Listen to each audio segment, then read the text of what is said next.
오늘은 우리가 잘 알고 있는 대로 추수감사의 주일입니다. 해서 오늘은 하나님을 향하여서 감사의 근원이다 라고 하는 제목으로 하나님의 말씀을 생각해보는 중에 하나님께 감사하는 시간이 되고 하나님께 영광 돌리는 시간이 될 수 있기를 바랍니다. 우리에게 주어진 어느 하루인들 감사하지 않을 날이 어디 있겠습니까마는 특별히 오늘은 추수에 대하여서 감사하는 날이다 이렇게 생각하면 딱 맞을 것 같습니다. 가을이 좋은 이유가 무엇일까요? 그것보다도 이렇게 생각하면 어떨까요? 저녁이 좋은 이유가 무엇일까요? 왜 저녁이 좋죠? 하루의 고된 노동을 쉬고 중지하고 쉴 수 있는 시간이 있기 때문에 그래서 저녁 시간이 좋은 것이죠. 마찬가지로 1년으로 보았을 때 가을이 좋은 이유 또한 그렇게 볼 수 있지 않겠냐 하는 것이에요. 예. 봄부터 어떻게 보면은 늦은 겨울부터 준비한 농사의 마무리를 짓는 것이 가을이 아니냐 하는 것이죠. 그렇게 보았을 때 가을은 쉴 수 있기 때문에 좋은 것이죠. 저녁이 좋은 것 또한 쉴 수 있기 때문이고 가을이 좋은 것 또한 쉴 수 있기 때문이다 하는 것입니다. 이렇듯 무엇인가 열심히 하던 것을 마무리하고 편안하게 그것의 긴장 속에서 쉴 수 있는다라고 하는 것은 우리들에게 참 큰 기쁨이고 만족감이다라고 하는 것이죠. 사실 스트레스라고 하는 것이 왜 그렇습니까? 쉬지 못하니까 스트레스가 생기는 것이죠. 아니 저녁에 퇴근을 하고 집에 왔는데도 불구하고 여전히 스트레스 가운데 있는 거예요. 그거 왜 그래요? 여전히 그 직장에서 마음이 떠나 있지 않기 때문에 그런 거죠. 낮에 있었던 일에서 여전히 그 마음이 떠나 있지 못하다 보니까 여전히 낮에 있었던 그 감정을 지금도 그대로 가지고 있다 보니까 쉬지 못하는 것이죠. 그리고 스트레스를 받는 것이죠. 그러나 저녁이 좋은 이유는 그 일에서 쉴 수 있기 때문이고 가을이 좋은 이유는 그 일에서 노연할 수 있기 때문이다 라고 하는 것이죠. 그런가 하면 가을이 좋은 또 하나의 이유가 있습니다. 그것은 무엇이냐 하면 풍성한 열매가 있기 때문이다 하는 것이죠. 사실 사람들이 열심히 일을 하는 이유가 왜 그렇습니까? 그 고용주로부터 받는 월급 때문에 열심히 일을 하는 것이죠. 또한 내가 열심히 일을 하는 것은 내가 한 만큼의 소출이 있기 때문에 사람들은 또 그렇게 논으로 밭으로 나가서 열심히 일을 하는 것이죠. 하루에 일을 하지 않으면 하루분의 소출이 줄어들 수밖에 없는 것, 이것이 엄연한 현실이기 때문에 사람들은 열심히 일을 하면서 더 풍성한 열매를 소망하게 되는 것이죠. 가을이 좋은 이유는 그 기대했던 것, 그 소망했던 것의 결과를 볼 수 있기 때문에 그렇다는 것이죠. 마찬가지로 저녁이 좋은 이유는 왜 그렇습니까? 가족들이 함께 모여있기 때문에 저녁이 좋은 이유이죠. 저녁에 있어서도 혼자 있다라고 한다면 저녁이 되는데도 불구하고 내 마음이 쉼을 얻지 못한다라고 한다면 이 또한 노연한 것은 아니다라고 하는 것이죠. 그렇지만 여러 사람들과 더불어서 함께 있으면서 그들의 모습을 바라보고 그들의 웃음을 들으면서 그들의 말소리를 들으면서 함께 있다라고 하는 자체가 우리들에게는 커다란 감사의 조건이더라 하는 것입니다. 그렇다 한다면 우리들은 굳이 이 추수감사에 하루만 우리가 감사해야 할 것인가 라고 하는 것입니다. 그런 측면에서 한번 우리가 감사의 근원이라고 하는 제목으로 하나님의 말씀을 한번 생각해 보기를 원합니다. 전통적으로 추수감사주일이다 라고 하게 되면 물론 이제 성경에서도 추수감사의 그 근원을 찾을 수 있습니다만 근대 추수감사의 효시라고 한다면 미국에서 일어난 일 때문이라고 생각이 되어집니다. 1620년에 네덜란드에서 영국에서 출발한 배가 네덜란드에 기착했다가 네덜란드에서 필그림이라고 하는 그러니까 순례자들 청교도인들을 태우고서 36명의 청교도인들을 메이플라워라고 하는 데에 태우고서 이제 미국의 매사추세츠주에 있는 플리머스라고 하는 항구에 도착을 하게 됩니다. 대서양을 건너면서 많은 고생들을 했죠. 예, 물에 빠져서 죽은 사람도 있고요. 풍랑이 심하니까 배가 기우뚱하면서 물에 빠져가지고 죽은 사람도 있고요. 병들어 죽은 사람도 있고 또 굶어서 죽은 사람도 있고요. 아무튼 저는 온갖 고생을 하면서 대서양을 건너왔습니다. 102명의 사람들이 출발을 했는데 예, 많은 사람들이 희생을 당한 것으로 이렇게 알려져 있죠. 그 가운데 이제 청교도인들은 36명이었었습니다. 네덜란드에서 타셨던 사람들. 나머지 사람들은 이제 영국에서 파견한 일꾼들, 공무원들이었었습니다. 했는데 플리머스에 도착한 이 필그림들이 플리머스 농장을 이제 설치를 했죠. 그리고서 거기서 이제 겨울을 지내는데 배 타고 오면서 식량은 다 이제 먹어 치우고 말았으니까 아주 혹독한 겨울을 지내는 거예요. 거의 굶어가면서 그렇게 혹독한 겨울을 지내면서 또 이제 많은 이제 어려움을 겪었던 것이죠. 영국이나 네덜란드와는 또 다른 환경 속에서 그 겨울을 지낼 수밖에 없었던 사람들이 이 청교도인들이었더라라고 하는 것이죠. 이듬해 봄이 되었습니다. 봄이 되었는데도 불구하고 이들은 봄이 되었다 할지라도 경작을 할 수가 없는 거예요. 왜냐하면 씨앗이 있어야 경작을 하죠. 그리고 이 기후와 이 풍토에 맞는 농사법이 무엇인지를 알아야 농사를 지을 것 아니겠냐 하는 것입니다. 이랬을 때에 그 옆에 아메리칸 인디언 원주민들이 있죠. 미국 땅에 살고 있었던 원주민들. 예. 이 아메리칸 인디언들이 가운데 스칸토라고 하는 이름의 한 사람이 있었어요. 이 사람은 영국이나 스페인 같은 데에서 오랜 동안 살아왔던 사람이에요. 그래서 아메리칸 인디언임에도 불구하고 이미 영어에 능통한 사람이었었어요. 스칸토라고 하는 사람이. 이 사람이 자기의 부족원들을 설득을 한 거예요. 그래서 여러분, 우리는 원주민들이다. 이곳에서 살고 있는 원주민들이다. 그런데 지금 저쪽에 살고 있는 저 사람들은 유럽 사람들이다. 그런데 저 유럽 사람들을 우리가 잘 살펴주고 돌봐줘야 되지 않겠냐. 그래도 먹고 살려고 여기까지 왔는데 우리가 박대하면 되겠냐. 우리가 돌봐줘야지, 살펴줘야지. 이렇게 해서 스칸토라고 하는 아메리카 인디언이 살고 있는 그 부족원들은 96명이었었어요. 그런데 이 플리머스라고 하는 플리머스 농장이라고 하는 이곳에 살고 있는 유럽인들, 청교도인들은 30몇 명이 있단 말씀이죠. 아메리카 인디언들 아시잖아요. 화살 쏘고 도끼 들고 다니고 이렇게 하는 사람들. 자기들이 무력으로 36명, 30몇 명 그걸 제압하려면은 얼마든지 제압할 수 있죠. 더군다나 여기 있는 이 청교도인들은, 유럽인들은 무기에 무자도 모르는 사람들이고 하는데 말이죠. 얼마든지 제압하려면 제압할 수 있고 몰살시키려면 몰살시킬 수도 있는 이러한 인디언들이란 말이죠. 이 사람들은 머리가죽 벗기잖아요. 사람 목 해치고서 머리가죽 벗기고 하는 이런 일을 하는 사람들이 아메리칸 인디언인 것으로 우리들이 알려져 있지 않아요? 그런데 이 사람들은 이 스칸토라고 하는 영어에 능통한 원주민의 설득에 의해서 이 플리머스 농장에 있는 유럽인들을 선히 대해주기로 하였던 것이죠. 해서 씨앗도 나누어주고 농사 짓는 법도 가르쳐주고 그 다음에 낚시하려면은 카약을 타야 되니까 카누를 타야 되니까 카누 만드는 법, 카누 타는 법도 가르쳐주고 이렇게 하면서 두 부족이 그렇죠? 예, 스칸토가 속해 있는 아메리칸 인디안 원주민 부족하고 이 플리머스 농장에 있는 유럽인들하고 서로 이제 사이좋게 지내는 거예요. 그렇게 하면서 봄을 지나고 여름을 지나고 가을이 된 것이죠. 그리고 가을에 이 유럽인들이 이 인디안들이 가르쳐준 농사법대로 농사를 지었다 보니까 풍성하게 소출을 거둔 거예요. 이야, 신난다 하고서는 이제 사람들을, 아메리칸 인디안들을 초대를 한 거죠.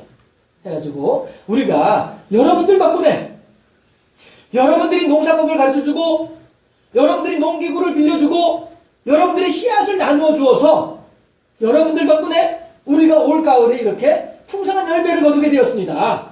그리고 이제 혹독한 두 번째 겨울이지만 첫 번째 1920년도에 지냈던 겨울과는 다르게 이 1620년도예요. 예, 1920년이 아니라 1620년도 겨울에 겪었던 그 고통을 이제 1621년 겨울에는 그 고통을 겪지 않아도 될 것 같아요. 이 원주민 여러분들이요, 아메리칸 인디언 여러분들이요, 너무너무 고맙습니다. 우리 같이 잔치합시다. 파티합시다. 기록에는 레크레이션을 3일 동안 즐겼다라고 되어 있으니까요. 예. 우리말로 하면 잔치를 즐긴 것이죠. 했을 때 이 유럽인들은 칠면조에 옥수수에 이제 그때 그의 농사 소출을 가지고서 이제 이 아메리카 인디언들을 대접을 했고, 아메리카 인디언들은 45마리를 가지고 와서 같이 나눠 먹었더라. 이것이 매사추세츠주에 있는 기록이에요. 최초의 추수감사의 날이다라고 하는 것이죠. 그리고 이것이 이제 오랜 세월이 흐르면서 정식으로 미국 사회에서 추수감사의 절기로 정해지진 않았다가 나중에 이제 링컨 대통령이 이제 재위하면서 이제 공식적으로 추수감사의 절기로 이제 정해졌다라 하는 것이죠. 해서 미국 사회에서는 전통적인 추수감사는 매주 11월 넷째 주 목요일 저녁부터 추수감사의 시즌이 시작되어지고, 추수감사 시즌이 끝나면서 크리스마스 시즌으로 그대로 이어지는 이런 이제 시간들을 지낸다라고 하는 것이죠. 여러분 한번 생각해 보세요. 그때 스ኳ토라고 하는 아메리카 인디언이 그 자기 부족원들을 설득하지 않았다면, 또 이 30몇 명의 이 필그림들이 플리머스 농장에 있는 이 사람들이 그 인디안들의 원주민들의 도움을 받은 것에 대해서 감사하는 마음을 표시하지 않았다고 한다면 어떠했을까라고 하는 것이죠. 물론 역사에 대하여서 만약에 라고 하는 가정을 들이대는 것만큼 어리석은 일은 없다라고 하는 말도 하긴 합니다만은, 예, 그러한 일들이 이 근대의 추수감사의 효시로 우리들에게 전해지고 있다 하는 것이죠. 그러면 성경에서는, 구약 성경에서는 어떠한 내용들을 이야기할까 하는 것이죠. 이와 비슷한, 다시 말해서 30몇 명의 유럽인들이 아메리카 인디언들을 향하여서 고맙습니다 라고 표현을 하는 것처럼 말이죠. 예, 성경에서도 마찬가지로 내게 이러한 소출을 거둘 수 있도록 해주신 이에 대한 감사의 표현이 있는데, 이게 뭐냐 하면 이스라엘 사람들이 유월절과 오순절과 초막절에 하나님을 향하여서 감사하는 거예요. 이 세 절기가 되면 모든 유대인들은 빈손으로 하나님께 나오는 것이 아니라 예루살렘 성전으로 와야만 하는데, 예루살렘 성전으로 올 때에도 그냥 빈손으로 오는 것이 아니라 그때그때마다 하나님께서 내게 베풀어 주신 은혜를 따라 힘이 닿는 대로 예물을 준비하여 하나님께 바치라 라고 하나님께서 말씀하세요. 6월절은 어떠한 것을 기념하는 절기예요? 애굽의 철병거와 불풀무와도 같은 그 고통 속에서 벗어나게 해주신 분이 하나님이신 것에 대해서 감사하며 지키는 절기가 6월절이죠. 또한 오순절은 맥추절이라고도 이야기를 하는데, 맥추절은 봄에 보리를 추수할 수 있도록 해주셔서 하나님께 감사합니다 하는 것이 맥추절이란 말이에요. 그리고 초막절이 되면 수장절이라고도 이야기를 하는데, 가을에 밀을 또한 추수할 수 있도록 해주시니 감사합니다 해서 내 몸이 애굽으로부터 벗어날 수 있도록 해주신 것이 하나님의 은혜입니다. 내가 이제 봄에 보리를 추수할 수 있도록 해주신 것 또한 하나님의 사랑의 결과입니다. 가을에 밀을 추수해서 겨울을 무사히 지낼 수 있도록 해주시는 것 하나님의 은혜입니다. 이것에 대해서 하나님께서 내게 베풀어 주신 은혜를 따라, 복을 따라서 내 힘이 닿는 대로 준비하여 하나님께 드리는 것, 이것이 이 이스라엘 사람들의 세 가지 절기였더라 하는 것이요. 무엇에 대한 감사예요? 내게 이만한 사랑과 은혜와 자비를 베풀어 주신, 오늘 제목처럼 감사의 근원, 내게 이러한 복이 임하게 된 근본 원인이 어디에 있는가? 내가 과연 무엇 때문에 이러한 은혜를 받았는가? 내가 무엇 때문에 이러한 복을 받았는가? 내가 무엇 때문에 이러한 평안한 가운데 거할 수 있게 되었던가? 누구 때문인가? 하나님 때문이다라고 하는 것이죠. 플리머스 농장의 유럽인들은 그것이 아메리카 인디언 때문이었습니다라고 하는 그 고백하면서 함께 즐거워했던 것처럼 말이죠. 물론 그것이 제가 이렇게 표현을 하지만은 그 청교도인들이 아메리카 인디언들에게만 감사했겠어요? 마찬가지로 하나님께도 감사하는 그런 마음을 가지고 있었겠죠. 그리고 그 기쁨과 즐거움을 아메리카 인디언들과 같이 나눴다라고 하는 그런 측면에서 이해하는 것이 정확하겠죠. 마찬가지로 이스라엘 사람들도 단지 내 눈앞에 보이는 이 풍성한 열매만으로 인해서 기뻐하고 즐거워하는 것이 아니라 이 열매가 있기까지 하나님의 수고, 이 열매가 있기까지 하나님의 은혜에 대해서 이스라엘 사람들은 감사할 수 있었더라라고 하는 것입니다. 사실 이스라엘 사람들은요, 이른 비와 늦은 비를 따라서 그렇게 보리와 밀을 무사히 추수할 수 있도록 해주신다 하는 것입니다. 그렇다면 아무래도 보면 추수감사주일은 농부들만 지켜야 되는 거 아닌가, 이렇게도 생각을 해볼 수 있을 것 같아요. 직장생활 하시는 분들은 뭐 가을이 어디 있어? 1년 12달 월급날이 가을이지. 이렇게 생각할 수 있을 것 같아요. 공장에서 혹은 사무실에서 혹은 각자 나름의 주어진 환경 속에서 일하는 사람들은 가을 거지가 없으니까 굳이 추수감사라고 하는 것 안 지켜도 되는 것 아닐까라고도 생각을 할 수도 있겠습니다만은, 하다못해 이런 것들이 있죠. 우리나라 전통적인 명절 가운데 추석이라고 하는 명절이 있죠. 이 추석에 행해진 일들이 뭐예요? 조상의 음덕을 기리는 것이 추석에 행해지는 일들이 있잖아요. 그래서 안 믿는 사람들은 조상의 음덕을 기리기 위하여 그 조상을 초혼해서 뭐 초상화를 갖다 놓는다든가 뭐 지방을 붙인다든가 해서 초혼을 하고 그에게 이제 절을 하면서 경배하는 이런 것이 추석이 이루어지는 우리나라의 전통적인 제사의 모습들이잖아요. 다시 말씀드려서 굳이 하나님에 대해서 믿지 않는 사람이라 할지라도, 굳이 하나님에 대해서 애써 모르고자 하는 그런 사람들이라 할지라도, 오늘 내가 이만큼의 평안함과 이만큼의 풍성함을 누릴 수 있게 된 근본 원인이 어디에 있는지에 대해서 생각하더라라고 하는 거예요. 감사의 근원, 내가 무엇 때문에, 내가 어떤 이유로 이만큼 되었던가에 대한 것들을 안 믿는 사람들조차도 찾아가더라 하는 것이죠. 생각해보더라 하는 것이죠. 그렇다 한다면 성경에 밝히 말씀해주고 계시는 하나님의 말씀이 있는데, 그 하나님을 알고 있고 그 하나님을 사랑하며 그 하나님을 믿고 있다라고 주장하고 있는 우리들이 감사의 근원에 대해서 생각할 줄 모른다고 한다면 말이 안 된다고 하는 것이죠. 하다못해 안 믿는 사람들조차도 조상의 음덕 운운하면서 감사의 근원이 어디에 있는지를 찾으려고 하는 중인데 말이죠. 우리 예수 믿는 사람들이 난 농부가 아니니까, 나는 가을 거지 안 하니까, 심지어는 나는 받은 바 은혜가 없으니까, 이것은 도리어 우리가 하나님 아버지 앞에서 죄송스러운 마음가짐이 아니겠느냐 하는 것이죠.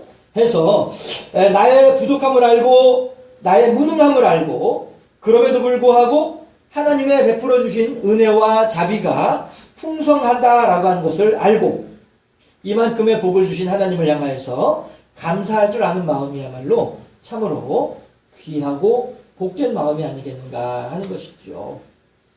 누군가가 내게 은혜를 베풀어 주었습니다. 그런데 내가 그에 대해서 감사합니다라고 하는 말을 하지 않았습니다.